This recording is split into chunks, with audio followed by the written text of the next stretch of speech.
Hello and welcome to this week's vlog. I'm Amelia and this is my channel Sew Amelia, where I talk all about making a handmade wardrobe for me and my children. This week I'm sharing some recent sewing purchases and the plans I have for the rest of October.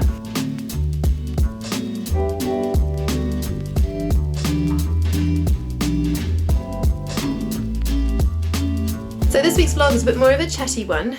I had a really lovely weekend last weekend visiting the knitting and stitching show at Alexandra Palace, and I thought I would share some of the things that I bought there. But before I get into what I bought at the show, I will share what I'm wearing today, and that is the Billie Sweatshirt. Now this is a pattern by Tilly and the Buttons. It comes as either a sweatshirt or as a sweater dress. Now I have made both versions now. I made two of the sweater dresses last winter, and this was the first version I'd made as a sweater. Now I really like this sweater pattern. I have made it with balloon sleeves, which is one version. However, this time I just decided to make it with the regular sleeves to just see how it sat as a sweatshirt. I really like the fit of this. It's got a lovely crew neck. I did find it too high on the first version I made, but subsequent versions have been fine, so I haven't dropped the neckline at all. It does sit fine. The Billie pattern comes in a size 6 to 24 or 16 to 34, and it comes as either the sweatshirt or the sweater dress. It is quite a loose and relaxed fit, I found. Normally in Tilly patterns I'm a Tilly size 4 or 5, which is a UK 12 to 14. So I'm a 4 across the bust and the waist and a 14 over the hips, or a Tilly size 5. However, there's a lot of ease I found in this sweater, and so I actually sized down using the finished measurements, and I ended up making a size 2 across the bust, a size 3 across the waist, and a size 4 over the hips. And that was fine. I've got plenty of room in this sweater. It's a nice relaxed jumper to wear on a cooler day, and I'm really happy with the fit of that. I chose to make this jumper from an Atelier brunette sweatshirting, the Narrowly Night sweatshirting, which is quite popular now. I've seen lots of different jumpers made in this fabric, and I can understand why it is such a gorgeous sweatshirting fabric. I think it's my favourite I've actually worked with so far. It's really snuggly on the inside, and it's just the perfect layering piece for those cooler autumn days without being too thick and warm. I bought this fabric from Satisfaction, and I'll link it in the description box if they have any left. And I bought the matching Atelier brunette ribbing from Guthrie Ghani. I'm just conscious that we're still shopping online, and I want to make sure that the ribbing really matched this particular shade of navy, and so I did decide to buy the matching ribbing. I'm super happy with this jumper. I wear it all the time, and so yes, that's what I'm wearing today. So I'll get started with the things that I bought at the knitting and stitching show. One of the first stalls that I visited was Little Rosy Cheeks, and I saw the lovely Victoria and had a little chat with her, which was so nice, and I ended up buying a few things from her shop.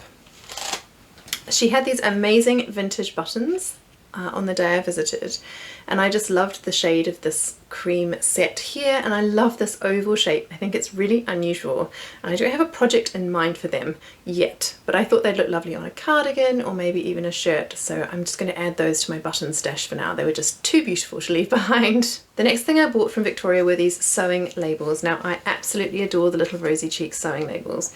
I love especially the ones that have really encouraging and uplifting statements on them, especially when I put them in my children's clothing. This one that I chose says, "You are important, you are enough, and you matter," which I just love, and I can't wait to put that in the clothing that I make for my little boys and my little girl. I also am running low on my Made by Mummy labels, so I topped up on those.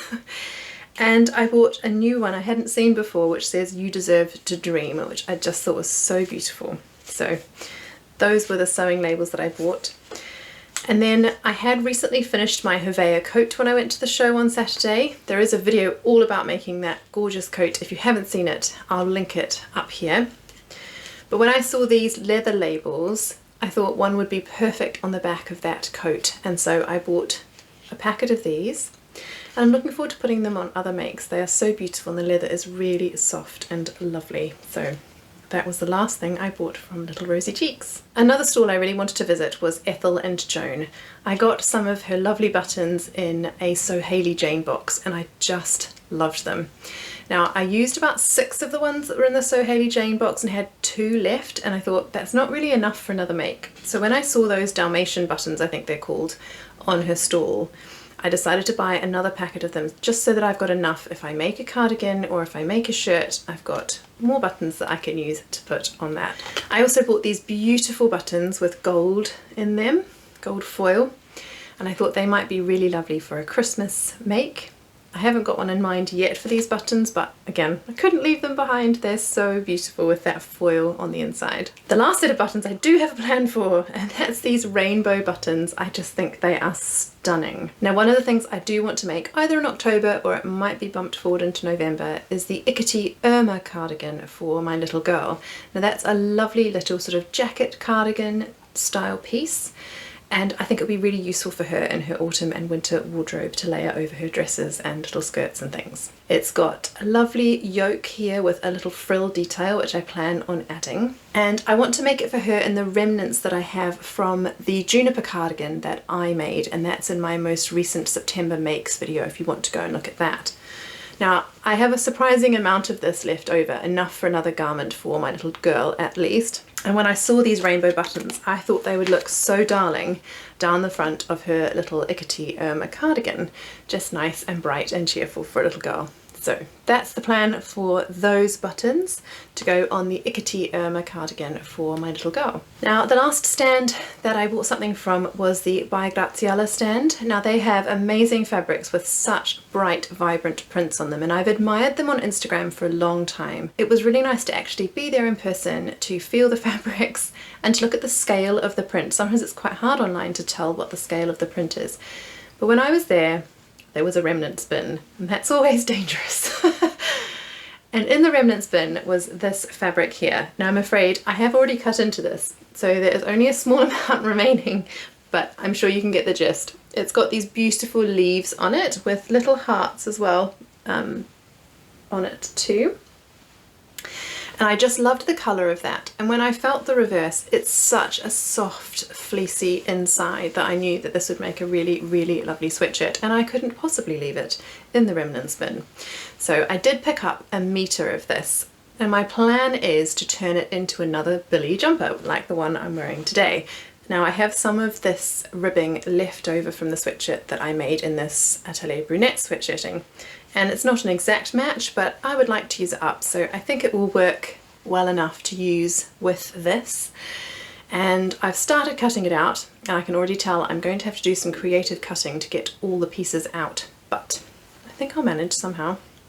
But I really want to get this one made up and to be wearing it as soon as possible. I just love those colours, and I think they're going to be nice and bright and vibrant on the school run.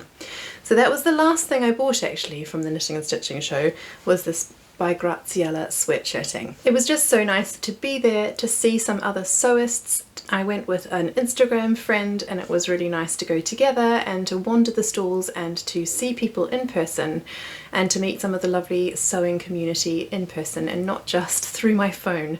So it was a real treat. I didn't buy a lot because I have got quite a few fabrics to be working through at home, but it was just such a lovely morning there, and I look forward to going again next year. Okay, I'm going to share a couple of plans. I'm going to do these quite briefly because I have mentioned some of these patterns before in two previous videos. One was my top 10 sewing patterns for autumn, and the other one was my autumn fabric and pattern haul. The first one is the Anna Allen Persephone pants. I'm so excited about this pattern. I really would like another pair of trousers to wear, and initially I thought I would make these in the cropped length, but now I think I will make them as a full length trouser. Now, the Persephone pants are described as a sailor style trouser. They are wide legged and they're high waisted, which is perfect. That's the style that I really like to wear. There are no side seams in these trousers, which is really interesting. So you cut out each leg as a whole piece, and it comes currently in sizes 0 to 20, so not a hugely wide size range. Hopefully she might extend those at some point. The pattern currently also comes as a button fly front. Now, I don't love a button fly front, but I love the style of these trousers. So what I'm going to do is, there is an extension to the pattern on her website, which is a zip fly. So I'm going to download the zip fly front and use that instead. when I make up these trousers. And yes, as I mentioned, the weather has become really cold and I cycle my children to school in the morning, so I'm not sure that I'm going to make these cropped anymore. I think I will make the full length and see how they look. I may yet decide to crop them once I've made them, but I could really use a nice full length trouser in my autumn and winter wardrobe. Now the fabric I have for this is this beautiful dark green Robert Kaufman cotton twill fabric from Sew Me Sunshine. I absolutely love this colour. Now Robert Kaufman does come in rather narrow widths, so I had to buy a lot more of this fabric than I otherwise would have. So I'm hoping that I have enough to get those trousers out, and I'm looking forward to cutting into that really soon. Now when I make plans for each month, I like to try and make sure that they all coordinate so that I have somewhat of a capsule wardrobe going, and I know that the different pieces that I'm making are all going to work together. So the next fabric that I have bought will definitely go with these trousers, and it is the other colourway of the Atelier Brunette sweatshirting, and this is in the cream colourway, and I think the green here will go beautifully with the green of the cotton twill, so I'm really excited about those two matching up together. Now that is also from Sew Me Sunshine. I knew I would struggle to find ribbing that matched, and I really enjoyed using ribbing on this Billie sweatshirt, and I wanted to use ribbing again. So I did also get the matching cream ribbing for that, which is just the perfect match. So I'm really pleased with that, and I'm looking forward to making that into a jumper, but not the Billie jumper. I'm planning on making the Clemence jumper from the latest Fibremood magazine. Again, it's a relaxed fit sweater with full length sleeves, and it comes down to about hip length. It has a really interesting peaked shoulder detail, which I'm really looking forward to trying. I think it will just give that jumper a little bit more of an elevated look, I hope, and just make it a bit different from my Billie jumpers. I'm really enjoying the Billie pattern. It fits really well for my body shape, but it would be nice to try something different. So my plan for that is to make the Clemence jumper by Fibremood. So again, when I made this, I thought I will need a few tops to go with this. Now I have obviously got tops in my wardrobe, but I've recently finished breastfeeding my daughter, and all of my tops are pulled out of shape quite dramatically, and so it's really time for some new tops in my wardrobe. So I bought some fabrics recently from Beyond the Pink Door from the lovely Andrea and Karis, and they again will go with this green cotton twill. So I bought this beautiful black striped cotton jersey, and I also bought this beautiful bright pink cotton jersey. That's quite a combination, but I'm really excited about it. I also want to wear this cotton jersey underneath some of my dresses and with some skirts, so I'm really excited about this bright pink fabric. So those fabrics from Andrea at Beyond the Pink Door are intended to become a Rowan bodysuit. Now I've not made a bodysuit before, but I really like the idea of a bodysuit, particularly because I like high-waisted trousers, I like high-waisted skirts, and sometimes tops can get quite bunched up underneath.